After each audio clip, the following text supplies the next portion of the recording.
पता नहीं कहां से पुरानी फाइलें खोज कर हमारे खिलाफ 800 केसेस दर्ज करवा दिए हैं। जब तक वो हमें जेल में मरते हुए नहीं देख लेगा, वो चैन की नींद नहीं सोएगा।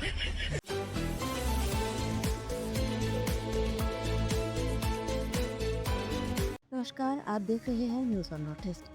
कांग्रेस ने गुरुवार को दावा किया कि प्रधानमंत्री नरेंद्र मोदी वाराणसी में फर्जी मतदाताओं के बूस्टर डोज से जीते थे।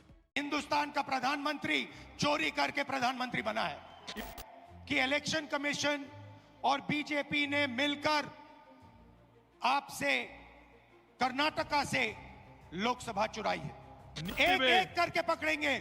मेरी बात याद रखना, आप अगर इस पर हमला करोगे तो हम आप पर हमला करेंगे। मुझसे इलेक्शन कमीशन एफिडेविट मांगता है, मुझसे कहता है कि मुझे ओथ लेना है। मैंने पार्लियामेंट के सामने, पार्लियामेंट के अंदर वोट लिया है, इस संविधान के सामने वोट लिया है, इस पर हाथ डाल के वोट लिया है। और आज जब हिंदुस्तान की जनता हमारे डेटा को लेकर इलेक्शन कमीशन के वेबसाइट पर सवाल पूछ रही है, तो इलेक्शन कमीशन ने अपना वेबसाइट बंद कर दिया।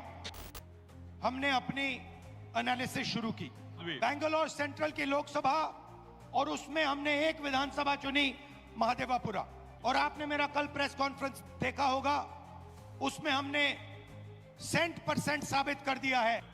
डुप्लीकेट वोटर्स में एक व्यक्ति कर्नाटक में वोट देता है, उसके बाद उत्तर प्रदेश में वोट देता है।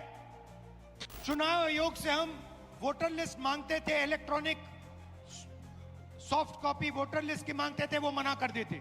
वीडियोग्राफी मांगी, उन्होंने नहीं दी और फिर कानून बदल दिया कि 45 दिन के अंदर, 45 दिन के बाद वीडियोग्राफी को रद्द खत्म कर देना चाहिए। और सिर्फ कर्नाटका में नहीं चोरी हुई है, पूरे हिंदुस्तान में सीटें चोरी हुई हैं।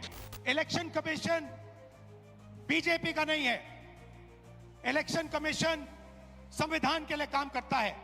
भाजपा ने 6 लोकसभा क्षेत्रों की मतदाता सूचियों के आंकड़े सामने रखकर ये साबित कर दिया कि उसके तथा निर्वाचन आयोग के बीच साठगांठ है। पार्टी के मीडिया विभाग के प्रमुख पवन खेरा ने ये सवाल भी किया कि राहुल गांधी को वोट चोरी का खुलासा करने के कुछ देर बाद निर्वाचन आयोग ने नोटिस देकर हल्फनामा मांगा, लेकिन भाजपा नेता अनुराग ठाकुर के संवाददाता सम्मेलन के 24 घंटे बीतने के बावजूद उन्हें नोटिस क्यों नहीं दिया गया। उन्होंने ये भी कहा कि फर्जी मतदाता सूची की बात साबित होने के बाद क्या अब 2024 का लोकसभा चुनाव रद्द नहीं होना चाहिए।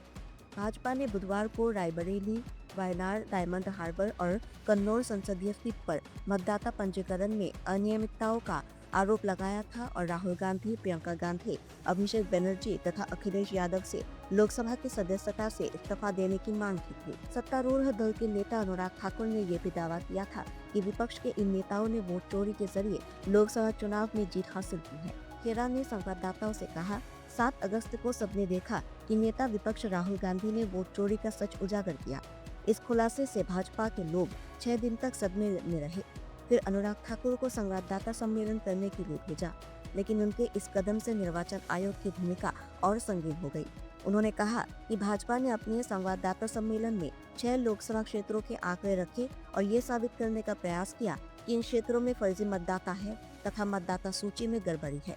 कांग्रेस नेता का कहना था, हैरानी की बात यह है कि इससे पहले भाजपा को वोट चोरी से फर्क नहीं पड़ रहा था, लेकिन अब अचानक से इन्हें रुचि पैदा हो गई है। Bureau report, news on north east.